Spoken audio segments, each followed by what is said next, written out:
में हमारे पास सांसद है और अब जो है ना हम लोग फिर दोबारा से वही दंगा करेंगे, वही हत्याएं करेंगे, उसी प्रकार से आगजनी करेंगे, घर से निकाल के मारेंगे। लेकिन ये भूल गए कि ये दंगों का सांप यदि फिर से फन उठाएगा तो योगी आदित्यनाथ जी आज भी उत्तर प्रदेश के मुख्यमंत्री हैं और उत्तर प्रदेश की पुलिस जो है वो तो आप ये क्या कहना, आप ये कहना चाह रहे हैं कि ये सियासी है, ये जो पूरा हमला हुआ है या फिर ये समाजवादी पार्टी? देखिए मैं आपको बहुत जिम्मेदारी से कह रहा हूं, लिंक नहीं आया है अभी, मैं आपको बता दूं। देखिए नहीं हाँ। आप इसमें इन्वेस्टिगेशन जब होगी ना पूरी की पूरी, तो आप देखिएगा वहां पर समाजवादी पार्टी के कार्यकर्ता इसमें बहुत पीछे से मास्टरमाइंड होकर निकलेंगे। हर दंगे के पीछे समाजवादी नहीं, अब ये भी तो एक बात कहने वाली हुई ना। उन्होंने जैसे आंकड़े नहीं दिए, उन्होंने बोल दिया बहुत सारे हुए हैं, वैसे ही आपने भी बोल दिया कि इसके पीछे होंगे।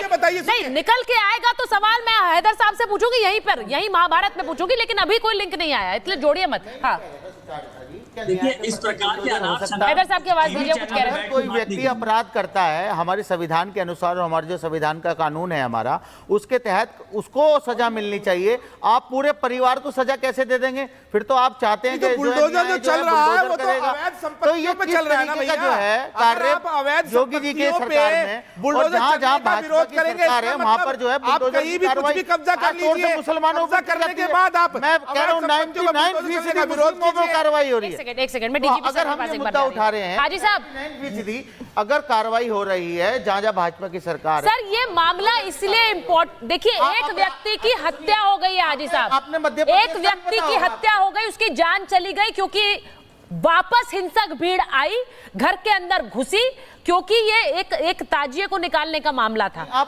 देखिए मैं दोनों तरफ की, ये तो पुलिस का काम है कि वो इसकी छानबीन करेंगे, लेकिन वहां जो प्रत्यक्षदर्शियों ने बताया, जो व्यक्ति जिसकी हत्या हुई है उसके परिवार बता रहा है, वहां पर हिंसक भीड़ वापस आई, घर के अंदर घुसकर मारा। अब इस पर सवाल मैं डीजीपी सर के पास एक बार जा रही हूं। डीजीपी सर, हमने ये देखा है और पिछले कई घटनाओं में देखा है कि जहां पर इस तरह के विवादास्पद नारे लगाए जाएं, हिंसा के लिए उकसाने वाले नारे लगाए जाएं, वहां पर कोई ना कोई घटना होती है। हम कुछ भी नहीं सीख रहे, और उसके बाद अगर इस तरह की हिंसा हो रही है, इस पर क्रैकडाउन कैसे होगा? आपने बहुत अच्छे सवाल किए हैं सुचरिता जी। मैं चाहूंगा मुझे केवल 60 सेकंड दे दें। नंबर एक, ये एकदम से कोई वैक्यूम में कुछ नहीं होता है। जब एक फिजा बनती है जिसको कहते हैं communal flash point, communal flash point वो होता है कि कभी कभी 5 डिग्री पे पानी खौल जाता है, कभी कभी 100 डिग्री पे खौलना चाहिए। लेकिन जब एटमॉस्फेयर बिगड़ने लगता है, राजनीतिक मित्रों से मैं चाहूंगा जरा कानून की किताब कभी देख लिया करें।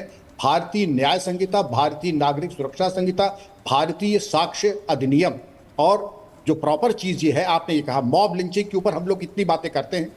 सुचरिता जी, तेजपाल की मॉब लिंचिंग हुई और उसको हम कितने हल्के में आज ले रहे हैं।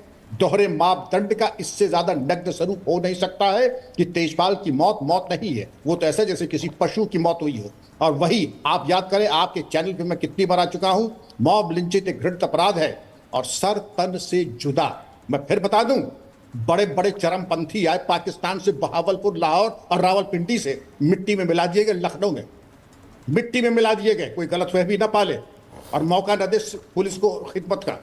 ये देश कानून से चलता है, विधि सम्मत तरीके से चलता है। बड़ी अच्छी बात है हमारे पैनलिस्ट ने कही कि कानून के मुताबिक जो होना चाहिए वो होगा। और अब बात आती है इसकी बुलडोजर की। बुलडोजर अगर चलेगा तो नाजायज बिल्डिंग पे चलेगा, अब उसमें परिवार रहता है, खानदान रहता है और कोई रहता है, किराएदार रहता है, इससे मतलब नहीं है। बिल्डिंग नाजायज है तो गिराई जाएगी। अब उसमें हम करुणा के आधार पर और मानवता के आधार पर अगर पुलिस प्रशासन चलने लगा तो चल चुका काम। मैं बहुत प्रसन्न होता सुचरिता जी अगर ये कह देते कि जिसने भी कानून अपने हाथ में लिया है, बिना बिरादरी का नाम लिए, बिना राजनीतिक दल का नाम लिए, उसके खिलाफ जो कानून इजाजत देता कार्रवाई हो। लेकिन हम ये नहीं कहेंगे, हम आ जाएंगे, आप सवाल पूछा आम जवाब दिया जा रहा है, इमली का सवाल पूछा किसी चीज का जवाब कुछ दिया जा रहा है, क्योंकि हम जो वास्तविक आपके जो चुटैले सवाल हैं उसका जवाब देने के हमारे अंदर सामर्थ्य नहीं है। तो हम घुमा फिरा के बात करते हैं, हिंदू मुस्लिम, ये पार्टी वो पार्टी। मौके की बात कीजिए, क्या सर तन से जुदा जायज है नाजायज है? एग्जैक्टली की हत्या जायज है? यही तो सवाल है सर। आपने जो वैलिड सवाल है, मैं उन्हीं का सवाल लेके मुमताज जी आपके पास जा रही हूँ। प्रेम कुमार जी को स्क्रीन पे लीजिए। मुमताज जी, जो सर पूछ रहे हैं डीजीपी सर, मैं वही सवाल आपको दोहरा रही हूँ। क्या मुमताज जी, सर तन से जुदा के नारे लगाना सही है? और वो वहां पर लगाए जा रहे हैं। और ये मैं दूसरी तरफ से भी देख रही हूं, ऐसा नहीं है कि मैं एक ही नारे को देख रही हूं। हर समुदाय के अंदर से ये आवाज उठनी चाहिए कि हिंसा पर चाबुक चलना चाहिए। अगर नहीं होगा तो फिर इसी तरह की तस्वीरें आएंगी। सुचारिता जी, सबसे पहले तो ये कि आपने एक चीज शुरू में तय कर दिया कि साहब जो हिंदू तबका है वहां से तो लोग खड़े हो जाते हैं मुखालफत के लिए, लेकिन जो मुस्लिम तबका है वो कोई नहीं खड़ा होता। हमने न जाने कितनी बार इसकी मजम्मत की है, कितनी बार इसको जो है हमने कंडेम किया है।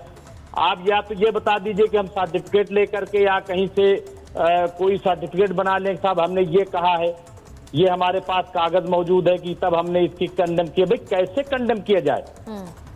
हर कोई कंडेम कर रहा है। कभी देखिए मुमताज जी, आप बताइए। मैंने ये नहीं कहा है, कर लिया है, लेकिन जब एक नारे के चलते, सुनिए मुमताज बात है मुमताज जी, नहीं बिल्कुल नहीं, आप सुनिए, एक नारे को आप सही या गलत ठहराएंगे या नहीं?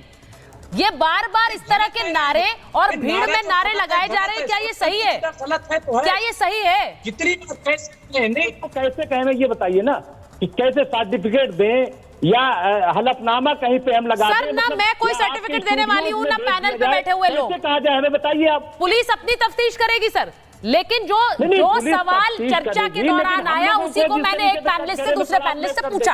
आप मुझे बताइए। हमेशा जो है, नहीं सुचारिता जी, हम लोगों ने हमेशा जो क्राइम है, जो क्राइम जो लोग करते हैं, चाहे जिस तबके से हो, भले ही मुसलमान हो, और अगर मुसलमान है तो हमारी ज्यादा जिम्मेदारी बनती है कि उसको हम कंडम करें, क्योंकि हम खुद मुस्लिम हैं और हम करते आए हैं। लेकिन ये कि आप लोग एक पैरामीटर बना दिए साहब मुसलमान करता ही नहीं।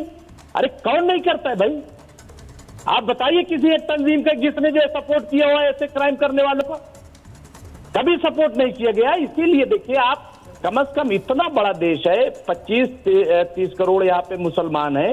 आप अच्छा मुमताज जी इसको उल्टा कर देते हैं। मुमताज जी शायद आपको उससे बेहतर समझ आएगा कि मैं कहना क्या चाह रही हूँ। मुमताज जी सुन लीजिए एक बार, मैं इसको उल्टा कर देती हूँ, और मैं भगवान ना करे इस तरह की नौबत और इस तरह की तस्वीरें, खबरें मुझे पढ़नी पड़े, मैं नहीं पढ़ना चाहती हूं। मैं सच बता रही हूं आपको कि इस तरह के एक पूरे के पूरे मॉब ने जाकर हत्या कर दी। लेकिन अगर इसको मैं पलट दूं और जो मरने वाला व्यक्ति हो वो दूसरे धर्म का हो और भीड़ हिंदू धर्म के हो, तो कौन कौन लोग बोलते?